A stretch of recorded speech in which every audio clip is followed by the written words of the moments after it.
So the managed services market came in fairly flat in Q4, right around $7 billion of ACV. In the as-a-service market, we continue to see an acceleration. So it also came in just a little over $7 billion of ACV this quarter, up about 14% though year over year. I think the interesting thing though that really came out of the data this month and through really the last several quarters as we looked at it, is this perspective that on the managed services side, almost 40% of the ACV is now associated with digital. So what does that tell us? What that tells us is digital is really impacting everything. So this separation between as a service and managed services is still a great way to look at the market, but that managed services space is also being transformed with the digital, tailwinds that we see. Great for the market in lots of ways. EMEA had a really strong fourth quarter. It was up over 25% and really on the strength of managed services. We had some of the biggest deals in the market close in Q4 that we've seen all year. So we saw strength in the UK, we saw strength in the DACH region, primarily in Germany, and some major deals that had been in the works for some time, really over the last 3 quarters, were signed and came to the market in Q4, which had a really big impact. That being said, it's been a strong quarter, strong year throughout for me. We've seen a really nice growth on both the managed services and the as-a-service space. I think European enterprises have continued to be a little slower to adopt cloud than we've seen in some of the other markets. But I think that's changing. I think some of the privacy concerns and some of the data sovereignty concerns are being addressed primarily by the build out of the capabilities by the major hyperscalers. So Microsoft has made investments in Europe, AWS has made investments in Europe, Google has made investments in Europe, DXC and IBM have made investments. So there's continued investment in the infrastructure, which is really helping drive that. And certainly there's been a lot of 5G investment that's driving that through. So the Americas had a bit of a disappointing Q4. It was down overall 3%, kind of the combined market, but the managed services business was down 18%, primarily on the weakness of BPO. A little weakness on the app space. I don't, again, think there was a systemic issue. We had some larger deals that moved out.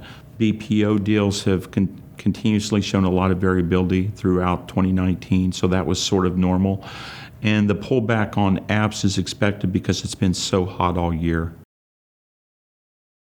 Asia Pacific was a real highlight this year, especially in Q4. We've seen great movement. So the overall market was up 20%, managed services was up 10%, and the as-a-service market was up 25%. I think the amazing thing is we've really seen 80% of the business now in Asia Pac, or 80% of the combined market is now as a service. So it's just been great growth as we've seen that market.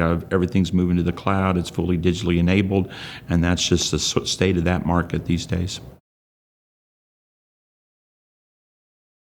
We clearly live in interesting political and economic times right now. I think when I look at the global economic perspective, you've got a lot of things overlaid by the geopolitical situation. Just in the last week, we've clearly had the challenges in the Middle East. What does that mean for clients that are going to make decisions there? We've got the political situation in the U.S. We're going into another election. We have some challenges there with potential impeachment and different things, which also just cause political unrest.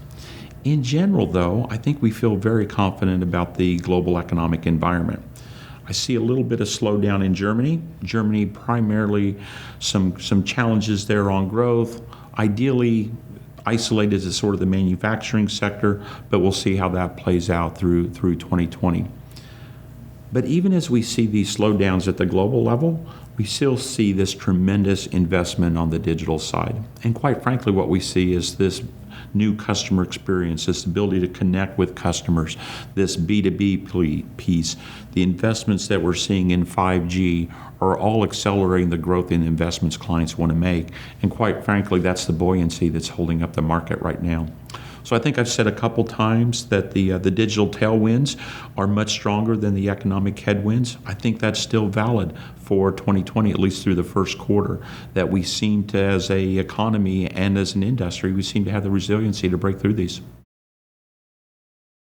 We've seen the growth rate on the as-a-service side sort of in the 20 to 25% range. And I think as we look into 2020, we're expecting sort of 23.5, so you can call it right in the middle of that for the market. The managed services side, though, we're still only expecting somewhere between 2.5 and 3.5% growth. And that's a lot to do with that business on the traditional side. And even the growth within that market is going to be transformed because of what we're seeing on digital deals. For more details, please visit the ISG Index page on our website, www.isg-1.com.